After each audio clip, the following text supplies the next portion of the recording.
Hey YouTube, this is Calvin from Team Genetrix. I'm here to bring you um, my Raccoon deck that I've had for a while now. It's really mostly just a fun deck. I mean, it can do pretty well at events or like locals mostly. I wouldn't see it doing too well at a YCS or anything like that, but or even regional. I mean, maybe regionals, but I don't know. It's mostly just a fun deck I really like to play, so thought I'd share it with you guys. So we'll just get right into it. We got Triple Pompoko. He's your basically one of your main monsters of the deck. It usually go for one of your triple Tan to kind of continue plays, and like if you don't open Obedience, you can go Pompoko into Tan, and then depending on what you have, you can go into something like Nimble Manga, or I mostly like to go into Kalantosa to disrupt your opponent's plays, but whatever. So, but yeah, this is what makes them the Raccoons mostly, and I don't know, they're both pretty good monsters. I prefer Pompoko personally, but triple Nimble Manga. Some people play this, some people don't. I like it just because I play Soul Charge, and it kind of allows you to have Soul Charge, and it stalls. Like I said, it just gives you Soul Charge plays because it gives you the life, and it brings out another or two if you want. And so it helps with things like Exceeding or Beast King Barbaros too, which I play. So, and then Double Kalantosa, I love but hate this card.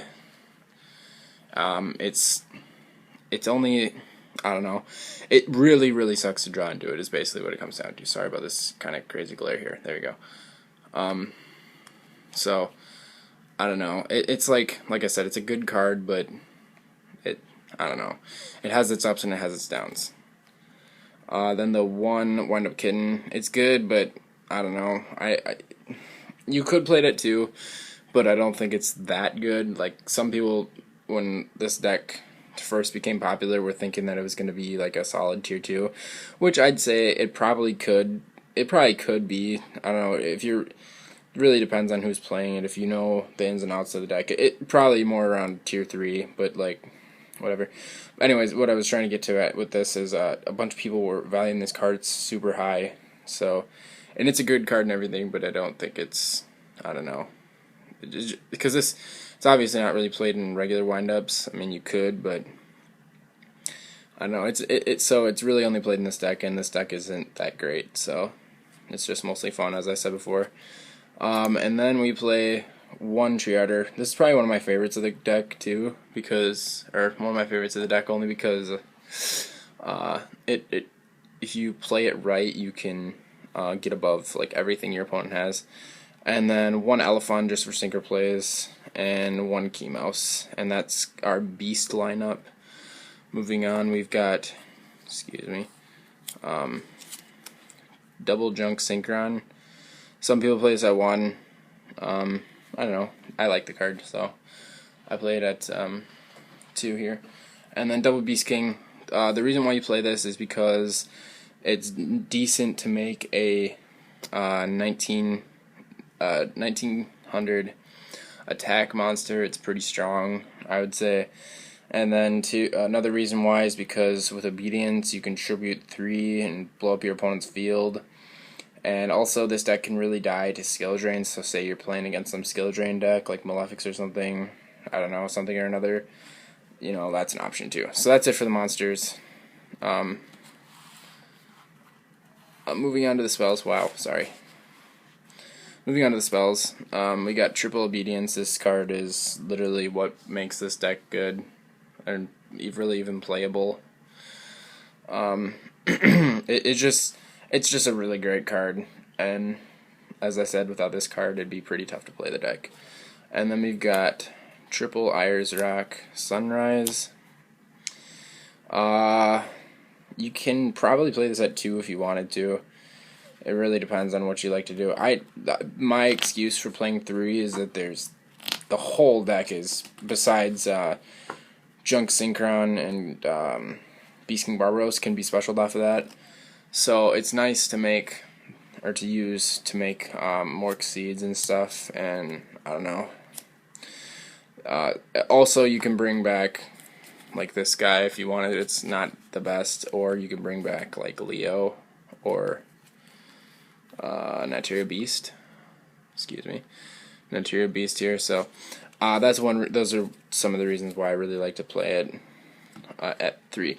And then double Soul Charge, same thing for all the things I just said. You can do that with Soul Charge too, except you can do it with everything in the deck. So one of the main reasons why I like to play Soul Charge is because it can make you big synchro pushes. It can make you big exceed pushes. It can give you, if you have nothing really good in your grave, and if you're running low on extra deck stuff, like if you've burned through a lot of it, then you can just make a quick soft lock with these two. Just special the 2, and then it should buy you some time to do something. I've done that a couple times now, so I don't know. Soul Charge is good in this deck. It's one of the few decks that, personally, I'm not a huge advocate of the card. It's like a good card and everything, but it's specifically good in certain decks, and I think this is one of them. I'd say Mythic Rulers is the best deck for Soul Charge, though, or I suppose Sylvan's too, but whatever. Double creature swap. All of your guys are like 800 attack, 0 attack, 200 attack, 1000 attack. They're all super low, so to creature swap, give them something really crappy and take their something hopefully decent is pretty good. So double creature swap. And then double MST. I was playing this at 3, but I wanted to make some cuts to the deck. It can die to Vakro, but I don't know. It's really up to you. Also, this is the list. This isn't the brand new list that just came out today. This is the list before. So, I mean, I plan to probably bring a new one later. A new list later. Because Goyo just got limited to 1. So that can be played pretty easily in this deck with Obedience, just to bring out like Pompoko Tantan and Elephant to make a level 6.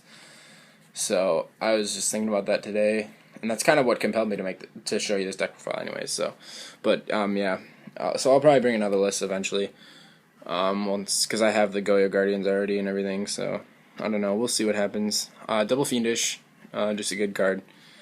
Double D Prison, even though this card got bumped to 3 in the new list, I don't think I would play it at 3. I just don't think it's that good. It's a good card and everything, but it's not that good. And then some one-offs is Compulse, Solemn Warning, Bottomless, Torrential, Mirror Force. You could play more back row. Like, you could probably cut an Iris Rock for second Mirror Force or something. Or third Fiendish. Really depends on what you want to do. And some people only play the 1 Barbaros, but I think it's a really good card, so I like to play it at 3 or at 2. So that's that. Moving on to the extra deck, we got Triple Zandayu. It's your best card or best Exceed of the deck. It's just really fun to play around with like how you get the highest attack on board and just beat your opponent that way, which is basically the premise of the deck. So that's fun. And then just some other rank 2s. I'm going to be honest, you mostly don't go into any of these. I mean, some of them you do, but for the most part, you're going to be going into Zandayu if you have it. So, 1 Dark Mist, 1 Gachi Gachi, 1 Daigusto Phoenix. This card is actually pretty good. Daigusto Phoenix is, if there's any of them that you would go into, I would say that Daigusto Phoenix is the most common out of the other rank 2s. Just to swing for 3k. And then for the last Exceed, 1 Downward Magician. It's, say you got like Zandayu and you have no more beasts or something or whatever, something happens and you only have 1 Zandayu, there's no reason why you wouldn't just overlay it with a Downward Magician, because this thing is, Zandayu is kind of, if Zandayu doesn't have any materials and there's no other beast on the field, he doesn't have any of his power that he should. So there's that. My bad. Sorry, my camera fell. So, and then for the synchros, we got one Cataster. I don't have an Armades. I'd play it if I did, but I don't have one. One Materia Beast. This is probably one of the better cards of the deck because you can go, if you've got any of the, if you got like a Obedience and any other monster except for a Key Mouse, you can make Materia Beast and a Sendayu first turn, so that's kind of cool. Then Frozen Fitzgerald is like one of the few decks that I know can play this card. I'll just spread these out for you guys so you can see it. It's one of the few decks that can probably play that card, and it's alright. It's pretty good to go into sometimes, so there's that. And then one Thunder Unicorn. This card's really okay. You could cut it for, I'd cut it for an Armades probably. Junk Warrior, just because you can make some really insane things when you have like a already huge token. You summon this, and then he gets that attack plus his 2300. That's really cool. One Nateria Barkion, it's just a good card. Stops traps. One Black Rose Dragon. It's kind of harder to make Black Rose, but it's something you can do. I don't know. You mostly have to have like a Obedience and another monster in hand, so you could go like Key Mouse, Tintin, Potent Poco, and then like any other level 2 in your hand, and then you can make that. So I mean, you'd have to be kind of desperate to do that. So I don't know. It's just a good card, I guess. And plus, the other way I thought about it too is that like with creature swap and stuff, you can make that pretty good, and then off of other synchros too if you wanted. And for the last card, we play one Leo. Leo, the Keeper of the Sacred Tree. One of my favorite cards, I'd say. One of my favorite synchros. That's it for the extra deck. I'll show you guys my side. It's not that good, but it's something. Let me just set this down really fast. My tripod just kind of busted a little bit, so I gotta fix that. But figured I'd just keep on trucking. One MST, because I side the third. One Spell Shattering. I don't usually like playing one-ofs in the side deck, but I am for this, I guess. Then one Nobleman of the Crossout, just, as I said, I don't really like doing that, but I don't have many side deck cards for this deck right now, because it's not one of my competitive decks, so. One Gores, just because you can, and against faster decks. I can't really think of any off the top of my head currently, but it stops OTKs. Then one Fossil Dyna. Like I said, most of these cards I don't like playing at one, but it's what you have to deal with. Double Blackhorn, because it's good against Madolches and other things like that. And then I was just thinking about this too when I like started thinking of putting a side deck together for this deck. This is pretty dang good against a faster deck like Madolches or anything else really that's fast. You could go Obedience into 3, and then you only need one more monster, which you wouldn't really activate this unless your opponent had like a big field or something, but that's something you could do. Double DNA Surgery. It's really only okay right now, but it's in here. I'd probably change it out for Maxis or something. One Rainbow Life, kind of for Soul Charge. And the card's kind of cool. One Soul Drain, one Mirror Force, and one Mind Crush. So that's my deck. Like I said, I'll probably be bringing a new one soon. So thank you guys for watching. Scully signing off.